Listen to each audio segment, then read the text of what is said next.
내 사랑 너는 어여쁘고도 어여쁘다. 너울 속에 있는 내 눈이 비둘기 같고 내 머리털은 길르앗산 기슭에 누운 염소떼 같구나.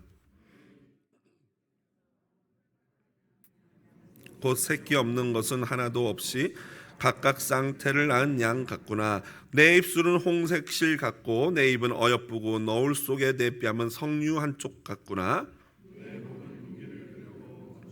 다윗의 망대 곧 방패 1000개 용사의 모든 방패가 달린 망대 같고 내 두 유방은 백합화 가운데서 꼴을 먹는 쌍태 어린 사슴 같구나. 날이 저물고 그림자가 사라지기 전에 내가 몰약 산과 유양의 작은 산으로 가리라. 아멘. 오늘은 아가서 4장 1절로 6절 본문 말씀 가지고요, 박성신 목사님께서 하나님의 사랑의 대상자라는 제목으로 말씀 전해주시겠습니다. 우리 목사님께 감사와 기쁨으로 박수로 환영하겠습니다. 예, 감사합니다. 또 오랜만에 오니까 우리 목사님도 반갑고 장로님들도 뵈니까 참 좋고 우리 권사님들도 반갑습니다. 욥기, 시편, 잠언, 전도서, 아가서를 시가서라고 합니다. 구약 성경 중에서 욥기의 전체적인 주제는 고난이에요. 고난, 욥의 고난, 많은 고난을 받는 것을 보여주지요. 그리고 시편의 주제는 기도입니다. 잠언의 주제는 참 지혜의 말씀이고 전도서는 인생은 헛되다 가 주제가 되겠습니다. 그리고 아가서는 하나님의 신령한 사랑을 노래하신 말씀입니다. 사람은 누구나 고난을 당하면 기도하게 되지요. 누구나 고난 당하면 기도하게 돼요. 근데 기도하면 참 지혜를 얻게 됩니다. 그래서 이 시가서를 한마디로 요약하면 욥기에서 고난당한 인생이 시편에서 기도하다가 잠언에서 참 지혜를 얻고 보니 전도서에서 인생은 헛되더라. 그게 시가서예요. 그게 한마디로 여러분도 암송하세요. 그럼 참 좋잖아요. 욥기에서 고난당한 인생이 시편에서 기도하다가 잠언에서 참 지혜를 얻고 보니 전도서에서 인생은 헛되더라. 솔로몬 왕이 전도서를 기록했는데 솔로몬 왕은 이스라엘의 왕으로서 아주 최고의 인생을 살았던 사람입니다. 그는 왕이 된 후에 사람이 진정한 행복은 어디서 올까 하는 것을 연구하기 시작을 했어요. 그래서 진정한 행복은 뭐니 해도 아름다운 여인을 아내로 맞이해서 사는 게 행복이겠구나, 그런 생각이 들었습니다. 그래서 솔로몬이 애굽 왕 바로의 딸과 결혼했어요. 애굽의 공주와 결혼을 했는데 이스라엘 나라는 조그맣고 애굽은 큰 나라니까 애굽 왕 바로가 그 자기 딸이 이제 이스라엘로 시집을 갔잖아요. 그러니까 그 솔로몬 왕국에 많은 선물을 보냅니다. 말들도 많이 보내고, 애굽의 말들이 참 좋아하는데 보내고, 또 많은 금은 모화를 보내고, 또 병거, 전쟁터에 나갈 때 싸우는 그 병거를 또 많이 보내고, 너무 많이 오니까 솔로몬이 그 말들을 다시 애굽 나라에 팔았다고 그랬어요. 처갓집에서 받은 걸 갖다 처갓집 나라에다 다시 파는 정도로 그렇게 부귀영화가 많았습니다. 그 애굽 나라 공주하고 결혼하니까 그게 좋잖아요. 그 솔로몬이 이웃에 있는 모든 나라의 공주들과 결혼하면 좋겠구나, 그런 생각이 든 거예요. 그래서 그 주변 이스라엘 주변의 아수르 나라 왕 공주, 시돈 나라의 공주, 모압, 암몬, 뭐 여러 블레셋, 여러 나라의 공주들을 다 아내로 삼았어요. 아내가 얼마나 많아요. 그래서 여러 나라와 인연 관계가 돼서 아주 어려움 없이 그렇게 잘 살게 됐습니다. 그래서 인생의 행복은 이렇게 아름다운 여자들과 사는 것이 행복인가 보다, 그렇게 생각을 했는데 거기에서 진정한 행복을 찾지 못했어요. 한 여자만 데리고 사는 것도 피곤한데 여러 여자를 데리고 살려면 얼마나 힘들겠어요. 또 지들끼리 막 싸우고. 그래서 인생의 행복은 여자에게 있는 게 아니구나. 하루는 궁궐에서 창가를 이렇게 보니까 어떤 사람이 술이 취해가지고 노래를 부르면서 흥겹게 가거든요. 그러니까 인생의 행복은 술에 있나 보다. 그래서 고급 포도주를 가져오라고 그래가지고 그걸 마셨습니다. 그리고 백향목궁궐을 짓고 정원을 아름답게 꾸미고 노래하는 남녀들을 불러다가 노래를 시켰어요. 그래서 날마다 이렇게 향연을 했습니다. 그런데 그게 처음에는 좋더니 며칠 하니까 그것도 실증나고 지루했어요. 그래서 야, 집어쳐라, 그만둬라. 거기에서도 인생의 행복을 느끼지 못했습니다. 근데 한 번은 보니까 이렇게 점잖은 신사들이, 학자들이 법전을 끼고 지나가는데 아주 멋있게 보이거든요. 그러니까 인생의 행복은 지식에 있나 보다. 그래서 학자들을 다 불러 모았어요. 유능한 학자들을 많이 모아놓고 같이 공부를 했습니다. 그래서 시도 많이 짓고 잠언에 좋은 말씀도 많이 만들고 그렇게 문학을 심취했지만은 거기서도 진정한 행복을 느끼지 못했어요. 거기서 솔로몬이 깨달은 것은 배움엔 끝이 없고 지식은 사람을 피곤케 하고 지혜는 꿈자리만 어지럽게 하는구나. 그걸 느낀 거예요. 그게 전도서 1장 18절이죠. 지혜가 많으면 번뇌도 많으니 지식을 더하는 자는 근심을 더하느니라.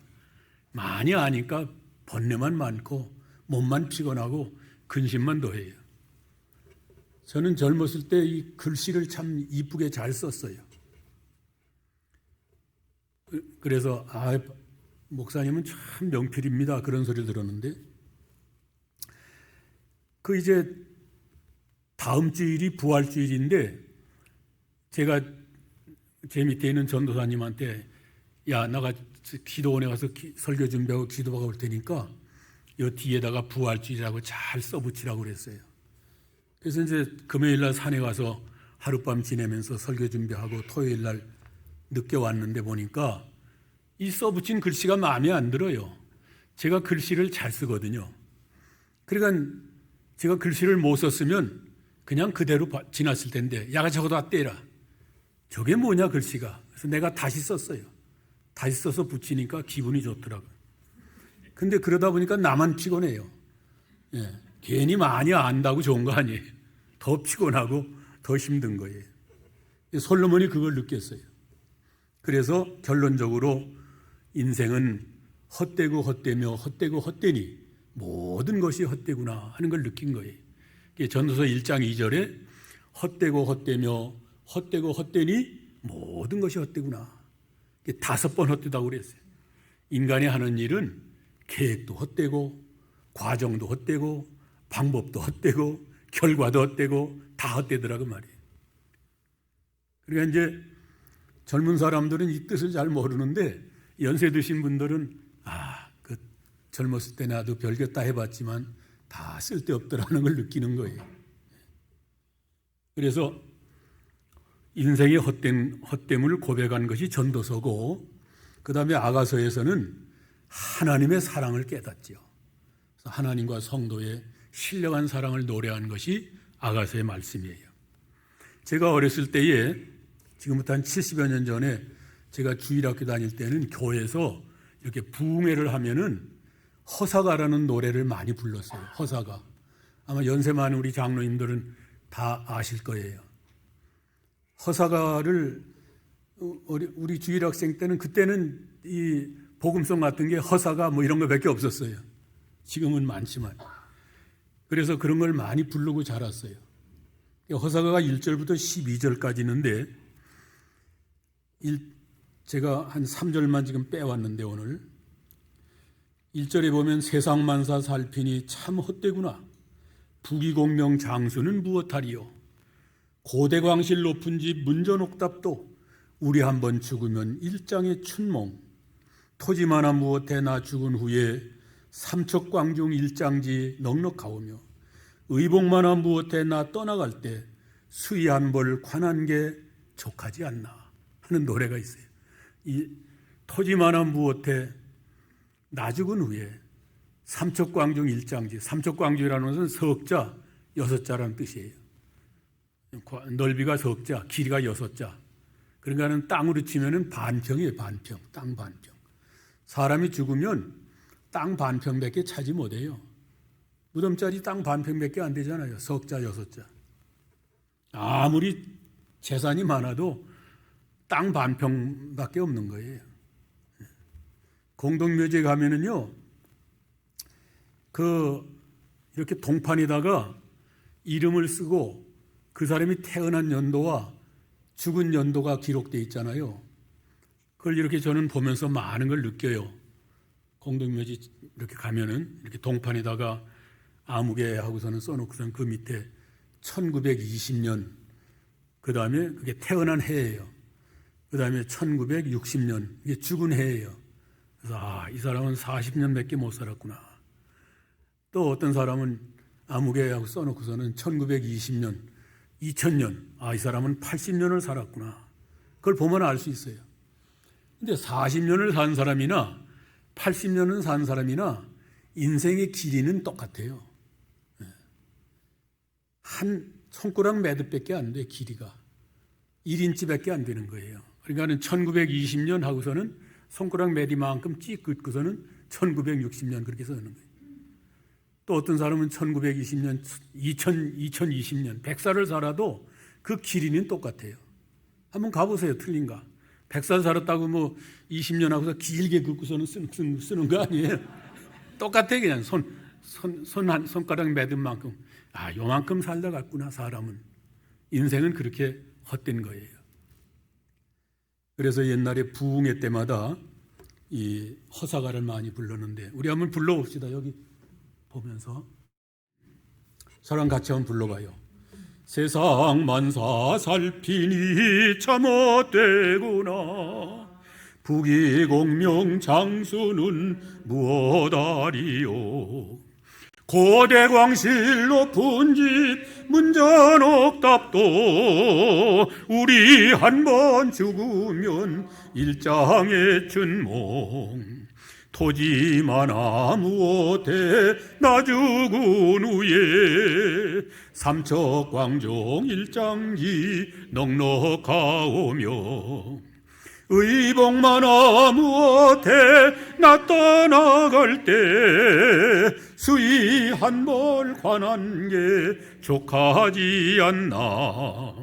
우리 희망 무언가 뜬 세상 영화 분토같이 버리고 주님 따라가 천국 복락 영광 중 평화의 세계 영원 무궁하도록 누리리로다. 이게 허사가예요. 얼마나 좋아요. 그래서 우리 주일학교 때 연암살 먹은 아이들이 이건 부르고 다녔어요. 동네에서. 토지 많아 무엇해 나 죽은 후에. 그러면 동네 사람들이요, 그래 니들 말이 맞아. 그렇게 자랐어요. 우리가. 아마 우리 장로님들 연세 많은 분들은 다 기억날 거예요. 참 좋지요, 부르니까. 여러분 나중에라도 이거 외워놨다가 부르세요. 그러면 욕심이 없어져요. 다 나눠주고 싶고 다 주고 싶어요. 사랑하고만 싶어요. 남는 건 사랑밖에 없어요. 아무것도 가져가는 게 없어요. 사랑한 것만 남아, 영원히 남는 거예요. 사랑한 것만. 그래서 사랑이 귀한 거예요. 뭘 가져가겠어요? 디모데전서 6장 18절 읽어봐요. 선을 행하고 선한 사업을 많이 하라고 그랬어요. 선을 행하고 선한 사업을 많이 하고 나누어지기를 좋아하며 너그러운 자가 되게 하라. 그 다음에 19절에 이것이 장래에 자기를 위하여 좋은 터를 쌓아 참된 생명을 취하는 것이니라. 여러분 선을 많이 행하고 선한 사업을 많이 하시고 나누어주기에 힘쓰세요. 그것만이 남아요. 천당 가보니까 그것만이 거기 쌓여 있어. 다른 건 다 없어져요. 이렇게 인생은 헛된 건데 우리는 결코 헛된 인생을 살다 갈 사람들이 아닙니다. 우리는 하나님의 사랑의 대상자이기 때문입니다. 하나님이 우리를 사랑의 대상자로 삼아주시기 위해서 독생자 예수 그리스도를 이 땅에 보내주시고 우리 죄를 담당시켜서 십자가에서 흘리신 보혈로 우리를 구속해서 하나님의 자녀들로 삼아 주셨습니다. 여러분, 제가 이렇게 못생기고 보잘것없지만 하나님의 자녀예요. 우리 아버지가 하나님이세요. 부모는 그 자식이 사랑의 대상자입니다. 자식이 못났든지 잘났든지 그저 그 자식이 사랑스러운 거예요. 자식을 위해서라면 모든 걸 할 수 있는 게 부모예요. 그 어린 자식이 눈을 똑바로 엄마 얼굴을 바라볼 때 그 얼마나 귀여워요. 이놈이 오고 내 속에서 나왔나.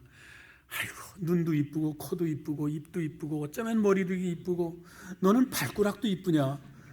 너무 사랑스러운 거예요. 그게 아가서예요. 하나님이 우리를 보실 때, 야, 너는 어떻게 입도 이쁘고 코도 이쁘고 눈도 이쁘고 너는 어쩌면 그렇게 잘생겼니? 어쩌면 그렇게 이쁘니? 그것이 오늘 아가서의 내용이에요.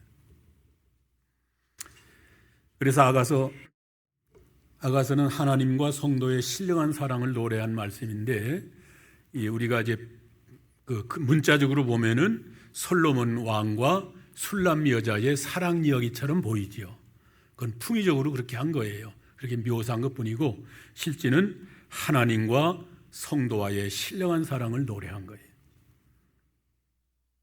하나님이 우리를 보시고 너는 어쩌면 그 입도 이쁘냐, 눈도 이쁘냐, 어쩌면 너는 코도 이쁘냐.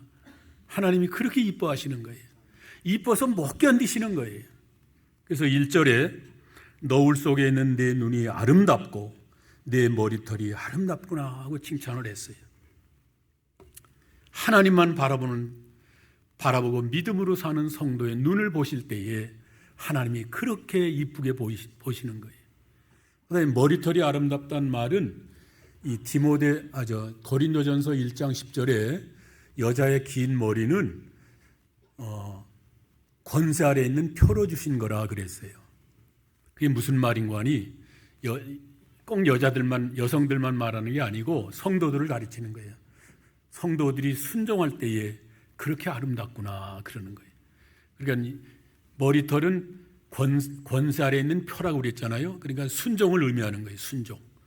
성도들이 순종할 때에 순종하는 성도를 주님이 그렇게 이쁘게 보시는 거예요.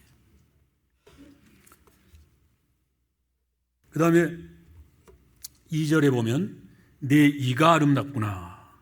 2절에 내 이는 목욕장에서 나오는 털 깎인 암양 새끼 없는 것은 하나도 없이 각각 쌍태를 낳은 양 같구나. 이빨이 아름답다고 칭찬하신 거예요. 그 어린 아기가 나와서 이가 하나씩 나는 거 보면 참 신기롭잖아요. 아이고 이놈 이빨이 나왔네. 2개 나왔네. 여보 우리 아기 이빨 나왔어. 그렇게 좋은 거예요. 커가는 것이.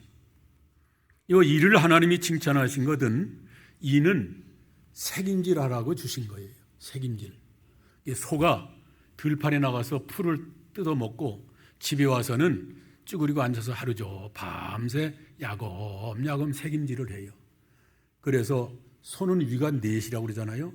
먼저 담았던 풀을 또 꺼내서 색임질해서 또 담고 또 담고. 그래서 소가 그렇게 튼튼하고 잘 크는 거예요. 우리 성도들도 주일날 교회에서 나와서 배운 말씀을 여기서만 듣고 잊어버리지 말고 또 집에 가서 색임질하면서 일주일을 사는 거예요. 일주일을. 그래서 하나님의 말씀을 계속 색임질하고 묵상하고 그렇게 사는 이빨을 주님이 칭찬하신 거예요. 레위기 1장에 보면 구약 성도들이 먹을 수 있는 짐승과 먹지 못할 부정할 짐승을 말씀하셨는데 먹을 수 있는 짐승은 색임질하는 것과 쪽발된 짐승만 먹으라 그랬어요. 소나 양 같은 거. 색임질하는 짐승을 먹으라는 말은 하나님의 말씀을 늘 쥐하러 묵상하라는 뜻이고 쪽발된 것을 먹으라는 말은 구별된 생활을 하라는 뜻이에요. 그다음에 물고기는 비늘이 있는 거와 지느러미 있는 것만 먹고 비늘 없고 지느러미 없는 건 먹지 말라고 그랬어요. 그 비늘과 지느러미는 뭐 하는 거예요? 방향을 잡는 거지요. 신앙의 노선을 바로 가져라 그런 뜻이에요. 신령한 뜻이 있어요. 또 새는 나르며 뛰는 것만 먹어라. 기는 건 먹지 말아라. 메뚜기 같은 건 날고 뛰잖아요. 그런 건 먹어라. 그다음에 박쥐 같은 건 쥐잖아요. 쥐 같은 거. 그런 건 먹지 말라고.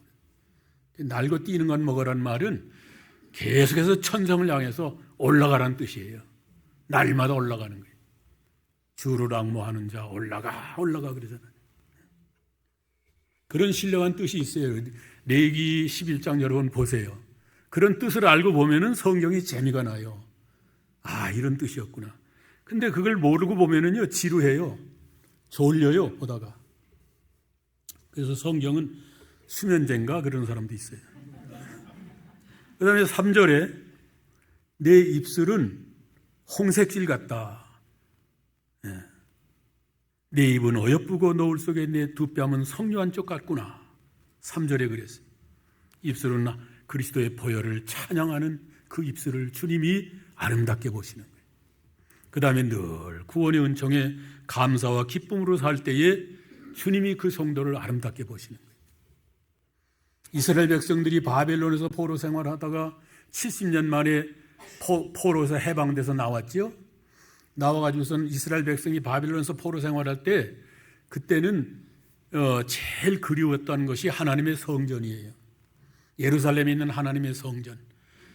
그래서 저 참새가 제비가 날아가고 참새가 날아가면 저 제비와 참새는 우리 하나님의 성전 추녀에 깃들겠건만 우리는 언제나 하나님의 성전에 가볼고, 그리고 늘 바벨론 강변에서 모여서 울었어요.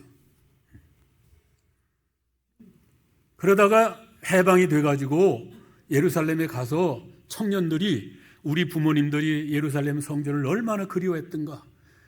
자기들은 예루살렘 성전 보지 못했거든요. 바벨론에서 났기 때문에. 근데 우리 부모님들이 돌아가시기 전에 너희들은 꼭 예루살렘 가거든 하나님의 성전 생활을 해야 된다. 그렇게 듣고 배웠는데 와보니까 성전이 다 허물어졌거든요. 그러니까 청년들이 우리 손으로 성전을 다시 세우세. 그러고서는 수르바벨을 중심으로 해서 청년들이 깨진 벽돌을 주스다가 하나님의 성전을 재건하는데 그게 수르바벨 성전이에요. 그래서 우리 부모님들이 이 성전을 얼마나 사모했던가. 이 성전을 우리 손으로 지게 되다니 참 감개무량하다 그러면서 찬송을 불러가면서 하나님의 성전을 지었습니다.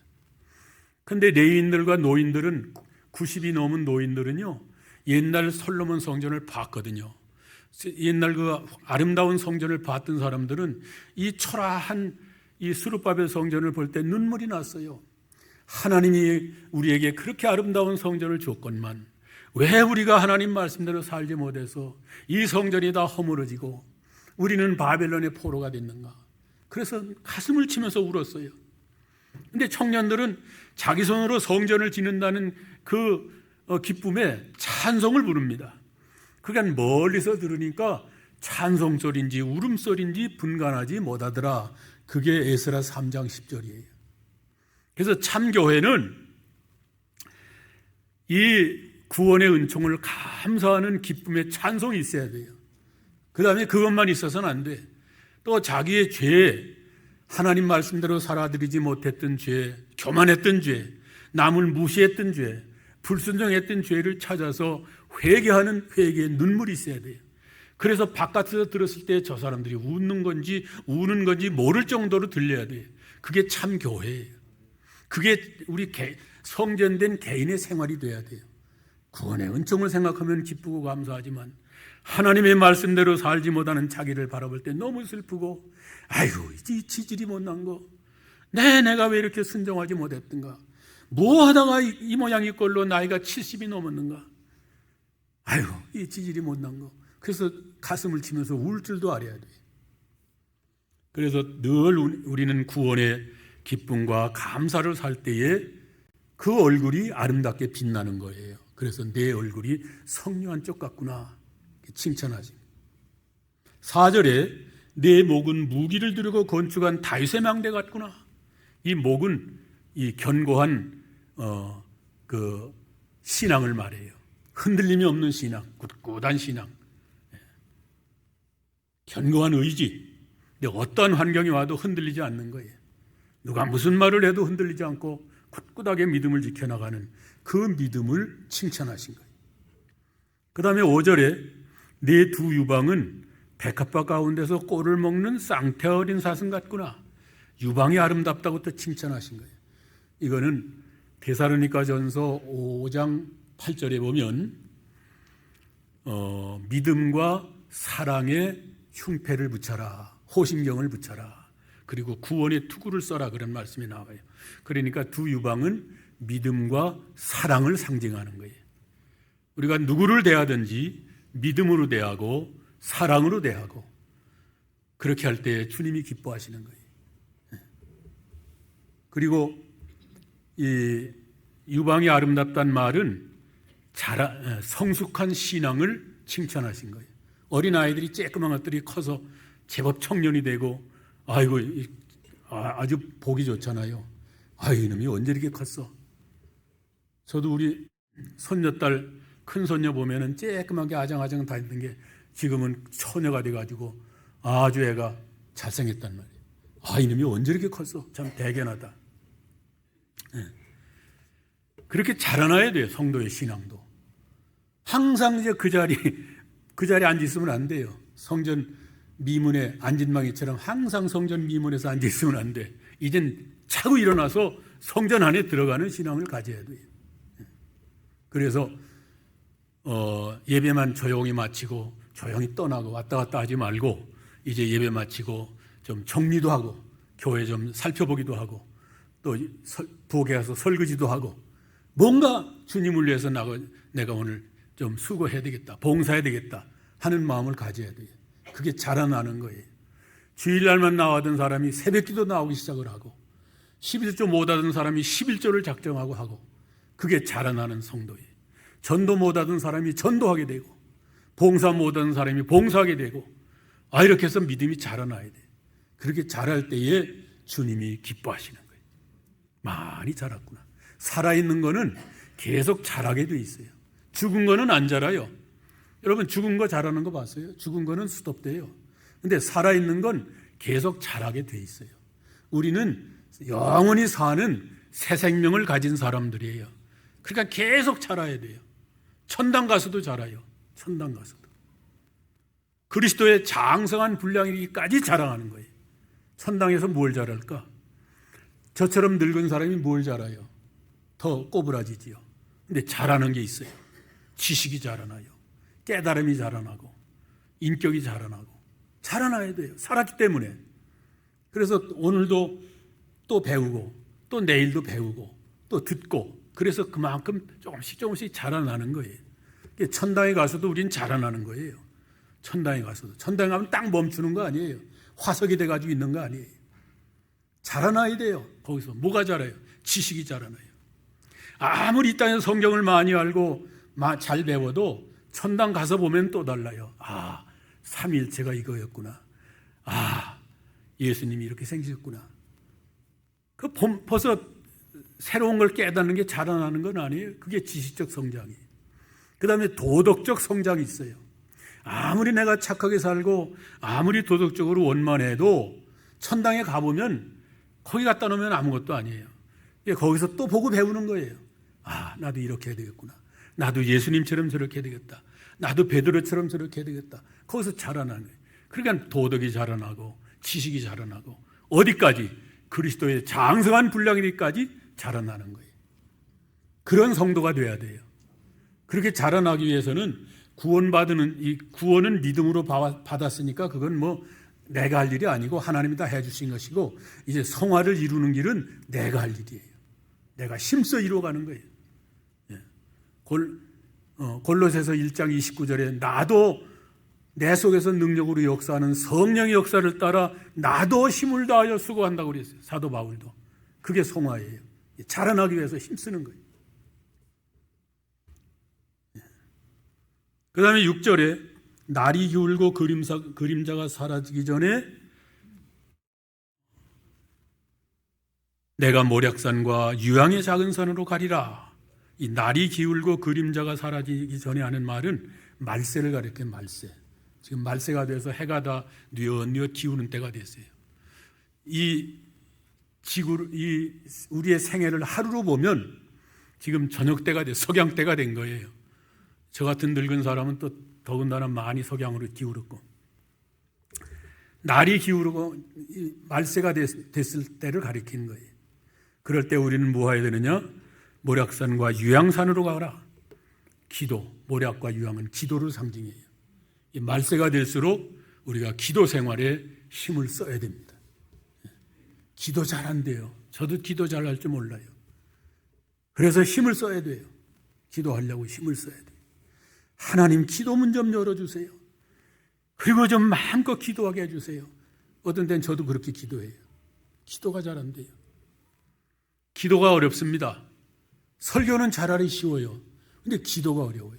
찬송은 같이 부르면 되는데 기도는 안 돼요. 그래서 제자들도 예수님 기도 좀 가르쳐 주세요. 기도 좀 가르쳐 주세요. 예수님 설교 좀 가르쳐 주세요. 찬송 가르쳐 그러지 않았어요. 예수님 기도 좀 가르쳐 주세요. 그러니까 예수님이 뭐냐? 너희들 이렇게 기도해라. 그게 가르쳐준 게 주기도문이잖아요. 그래서 우린 기도를 배워야 돼요. 기도를 자꾸 배우고, 그래서 기도를 잘하기 위해서는 들은 말씀을 새김질하는 거예요. 일주일 내내 새김질해요. 오늘 주신 말씀, 하나님의 사랑의 대상자로 나를 삼으신 하나님 감사합니다. 그래서 우리 눈이 아름답고 우리 입술이 아름답다고 하신 하나님, 우리 목이 아름답다고 하신 하나님, 나를 이렇게 사랑하는 하나님, 그 말씀을 늘 새김질하다가 그 다음 주일날 목사님이 아무개 장로님 기도하세요 그러면 그게 나와야 돼요. 하나님, 나를 이렇게 사랑하시는 하나님, 사랑의 대상자로 삼으신 하나님 감사합니다. 그게 나와야 돼요. 지난주일 배웠던 말씀이 이번 주에 기도에 또 나와야 돼요. 그게 책임지라는 거예요. 이 말세가 될수록 이 세상은 점점 혼란해집니다. 시간이 다 돼서 제가 짧게 끝낼게요. 여러분 뉴스를 보세요. 얼마나 세상이 지금 혼란해요. 너무 혼란하잖아요. 많은 사람이 어려움을 당하고. 이것이 이제 계속됩니다. 금년에 우리 한국이 뭐 38도, 40도까지 올라갔다고 그러잖아요. 더워서 죽은 사람들도 생기고. 근데 앞으로는 더 더워져요. 50도까지도 올라갈 수 있어요. 내년엔 금년보다 더 덥대요. 우리 여기 사는 사람은 미안해해야 돼요. 우리는 이렇게 시원한 데서 이게 사는 게 얼마나 행복인가. 참 그분들에게 생각하면 미안하다 그런 마음이 들어요. 저는 그래서 한국에 있는 목사님, 일본에 있는 제 친구 목사님한테 가끔 문자 보내면 그래요. 미안합니다. 나만 시원하게 살아서 그래요. 그러면 그쪽에서 박 목사라도 시원하게 사시오 또 그래요. 우린 더워 죽겠다. 마태복음 24장 7절에 민족이 민족을 나라가 나라를 대제가 일어나겠고 처처에 기근과 지진이 있으리니 재난의 시작이라고 그래요. 이것은 육적인 혼란 세 가지를 가르치는 거예요. 처처에 민족이 민족을 나라가 나라를 대적한다는 말은 정치적인 혼란이에요. 대통령의 자리가 흔들린다는 뜻이에요. 세계 어느 나라 대통령의 자리가 흔들리지 않는 자리 있습니까? 지금 다 흔들리고 있어요. 정치적인 혼란. 그게 말세의 현상이에요. 처처에 기근이 있으라는 말은 경제적 혼란. 점점 이제 살기가 어려운 때가 옵니다. 처처에 지진이 있으라는 말은 자연적인 혼란. 여름에 막 눈이 오고 겨울이 갑자기 뜨겁기도 하고 이상한 현상들에 정신 못 차릴 때가 와요. 그게 육적 혼란 세 가지. 그 다음에 마태복음 24장 29절에 해가 어두워지고 달이 비치고 별들이 떨어진다고 그러는데 이건 영적 혼란 세 가지. 해는 진리를 가르쳐요. 진리가 점점 가리워져요. 이 교회에서 하나님의 말씀 이제 듣기 어려운 시대가 와요. 점점 그렇습니다. 달은 교회를 가리켜요. 진리의 말씀을 받아서 반영하는 게 달이잖아요. 햇빛을 받아서 반사하는 게 달인데 해가 어두워지니까 달이 빛을 잃은 거예요. 진리가 가려워지니까 교회가 교회 노릇을 못하는 거예요. 그 다음에 별들은 주의 종을 가르쳐요. 별들이 떨어진다는 말은 많은 주의 종들이 타락할 것을 가르치는 거예요. 그게 영적 혼란 세 가지예요. 진리 혼란, 교회 타락, 교역자 타락. 그게 말세의 6대 혼란입니다. 그게 정치 혼란, 경제 혼란, 자연 혼란, 진리 혼란, 교회 타락, 교역자 타락. 지금 그런 시대가 됐어요. 그래서 저도 이렇게 유튜브에 들어가서 이제 유명한 목사님 설교를 가끔 듣는데 성경이 거의 안 나와요. 참 말씀은 잘하는데 기가 막히게 잘하는데 성경 해석이 없어요. 그래서 늘 듣고 나서 아쉬워요. 아, 저분이 참 훌륭한 목사님인데 성경 해석이 없구나. 성경을 좀 한 절 한 절 가르쳐 줬으면 좋겠는데 그게 없어요. 전부 교회가 지금 설교가 인문학적으로 변했어요. 인문학이 나쁜 건 아니에요. 인문학이 좋은 거예요. 그러나 성경은 아니에요. 인문학을 한마디로 요약해서 말하면 문사철이라고 그래요. 문사철. 문학과 역사와 철학. 그게 인문학이에요. 문학은 사람이 사람 사는 이야기가 문학이잖아요. 또 역사는 사람이 살았던 과거의 사람의 이야기가 역사고, 철학은 사람의 생각이고. 그래서 인문학적인 설교를 들으면요, 배울 것도 많고, 아, 나도 저렇게 살아야 되겠구나, 아, 나도 저렇게 해야 되겠구나 생각할 것도 많아요. 그런데 하나님의 말씀이 없으니까 교회 예배당에서 들은 건 참 좋고 좋았는데 집에 가서는 책임질할 게 없어. 말씀이 없으니까. 여러분, 말씀 없으면 허전합니다. 말씀이 없으면 허전해요. 유명한 배우, 유명한 가수, 유명한 탤런트들이 왜 자살하는 줄 알아요? 허전해서 그런 거예요. 팬레터도 많이 받고 돈도 많이 벌었고 인물도 잘 나고 팬들이 따라다니면서 줄줄거리는데도 그땐 좋아하는데 집에 들어와서 혼자 앉아있으면 허전한 거예요. 그러니까 술을 마시고 이놈 인생 살아서 뭐래, 그러고 죽는 거예요. 허전하면은 못 사는 거예요. 우리가 마음의 허전함을 왜 느끼세요? 하나님의 말씀이 없으면 허전해요. 여러분, 하나님의 말씀이 없으면 별소리를 다 해도 허전해요. 그땐 좋지만, 그러니까 하나님의 말씀을 우리가 늘 간직하고 살아야 돼요. 세상이 아무리 혼란하고 어지러워도 우리는 하나님의 사랑의 대상자입니다. 이거 잊지 마세요. 나는 비록 못났지만 하나님의 사랑의 대상자구나. 하나님 나 같은 것을 어쩌면 이렇게 사랑하십니까? 이빨도 이쁘구나, 눈도 이쁘구나, 코도 이쁘구나. 너는 하는 게 다 이쁘구나. 뭐가 이쁘다고 하나님 나 같은 걸 이렇게 사랑하십니까? 그래서 하나님 나 같은 걸 사랑하셔서 사랑의 대상자로 삼으신 하나님 감사합니다. 그래서 어떤 시련, 환난, 역경이 와도 흔들리지 말고 담대하게 믿음을 잘 지키다가 기쁨으로 주님을 영접하는 그런 저와 여러분들이 되시기를 주님의 이름으로 축원합니다.